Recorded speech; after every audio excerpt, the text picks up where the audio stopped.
Assalamualaikum warahmatullahi wabarakatuh. Perkenalkan, kami dari kelompok 7 akan mempresentasikan hasil diskusi kami mengenai pendekatan behavioristik dalam konseling. Adapun anggota kelompok kami yaitu Debbie Melissa Putri, Nur Fadila, dan saya sendiri Nurhayani Lubis. Filosofi dasar pendekatan behavioristik dalam konseling adalah bahwa perilaku manusia dapat dipahami dan dijelaskan melalui interaksi individu dan lingkungannya, dan bahwa perilaku yang dapat diamati dapat diubah melalui manipulasi kondisi belajar.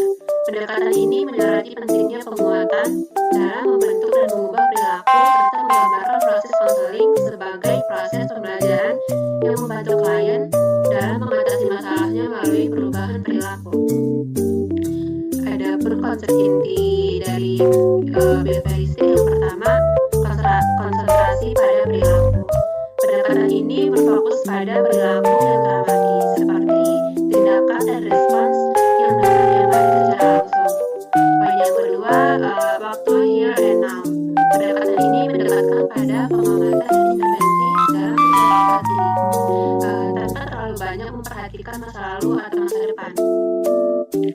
Dan poin yang ketiga, perubahan perilaku maladaptif. Behaviorisme menganggap bahwa perilaku yang tidak sesuai atau maladaptif terbentuk melalui proses belajar dan dapat diubah melalui intervensi yang tepat. Yang keempat, penggunaan proses belajar. Pendekatan ini mengandalkan proses belajar sebagai cara efektif untuk mengubah perilaku maladaptif dengan menggunakan teknik-teknik seperti penguatan atau reinforcement dan penghapusan penguatan atau exclusion. Yang kelima, penetapan tujuan perilaku. Dalam konseling behavioristik ditetapkan tujuan-tujuan perilaku yang spesifik dan terukur, sehingga dapat dievaluasi perubahan perilaku yang diinginkan. Yang keenam, keterlibatan aktif konseli. Konseli diharapkan berperan aktif dalam mengatasi masalah mereka dengan mengambil bagian dalam proses belajar dan mengatur diri mereka sendiri. Yang ketujuh, pendekatan self-control. Konselor membantu konseli mengembangkan keterampilan self-control untuk mengatur perilaku mereka sendiri sehingga dapat mencapai tujuan yang telah ditetapkan. Yang kedelapan, intervensi individual dan kultural. Intervensi perilaku disesuaikan dengan kebutuhan dan permasalahan khusus yang dialami oleh konseli, serta memperhatikan faktor-faktor budaya yang relevan. Yang kesembilan, kerjasama antara konselor dan konseli.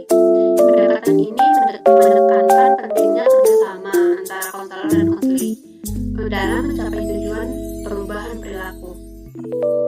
Adapun peran konselor dalam behavioristik, yang pertama, membantu konseli mengidentifikasi masalah, yang kedua menetapkan tujuan, yang ketiga merencanakan intervensi, dan yang keempat memberikan dukungan dan penguatan, yang kelima mengatur keterampilan pengaturan diri, yang keenam mengevaluasi kemajuan, dan yang terakhir memberikan umpan balik.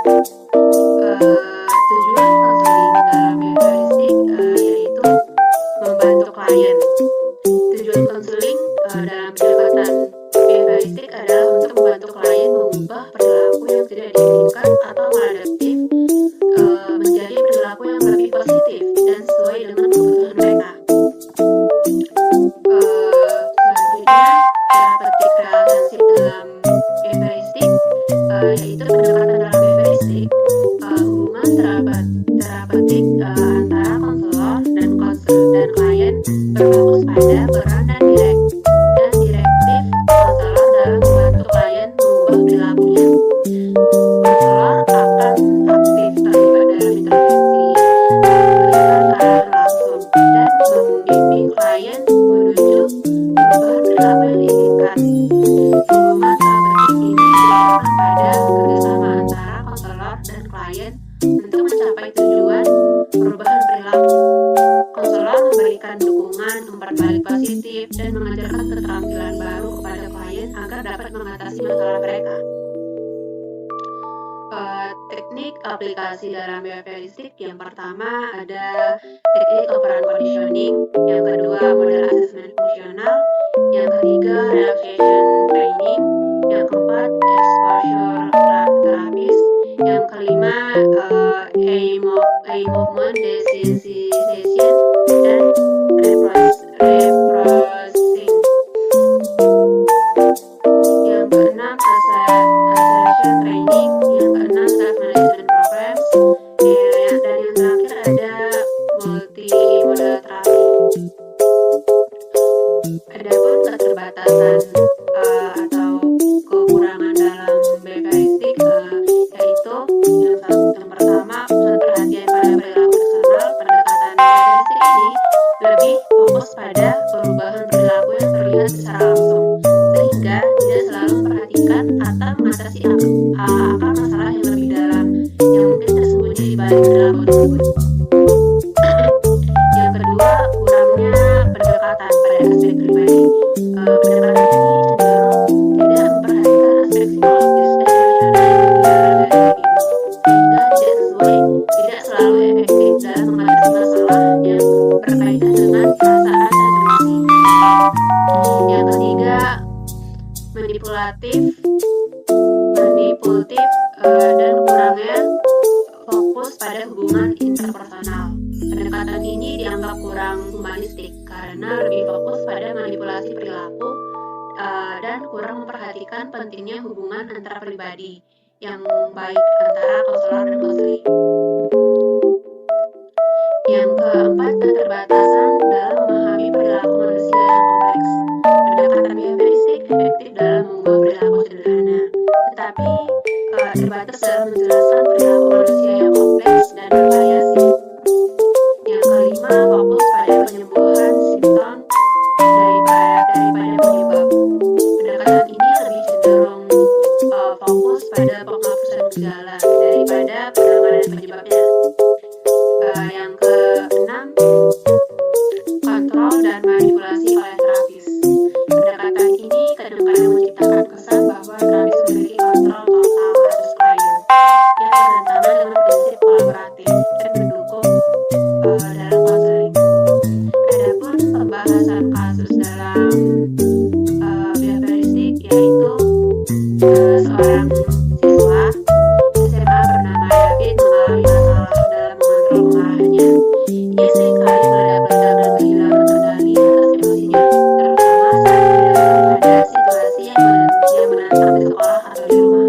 Karena perilakunya ini, David sering mendapat teguran dari guru dan konflik dengan gurunya. Dalam pendekatan behavioristik, konselor akan menggunakan berbagai teknik untuk membantu David mengelola kemarahannya. Yang pertama yaitu yang bisa dilakukan konselor yaitu penguatan positif. Konselor akan memberikan penguatan positif kepada David setiap kali ia mampu mengendalikan kemarahannya dengan baik. Hal ini dapat berupa pujian atau reward tertentu. Dan yang kedua, pengondisian operan. Konselor akan mengajarkan David untuk mengidentifikasi pemicu kemarahannya dan mengembangkan strategi untuk mengubah responsnya terhadap pemicu tersebut. Misalnya, David dapat diajarkan untuk mengambil nafas dalam-dalam atau menghitung mundur sebelum bereaksi secara impulsif. Selain itu, yang bisa dilakukan konselor yaitu terapi modeling. Konselor atau orang lain yang dianggap sebagai role model adalah oleh David dapat menunjukkan cara menghadapi situasi yang menantang tanpa kehilangan kendali emosi. Selanjutnya, pemantauan perilaku. David dapat diminta untuk mencatat situasi-situasi yang memicu kemarahannya dan bagaimana ia merespons terhadapnya.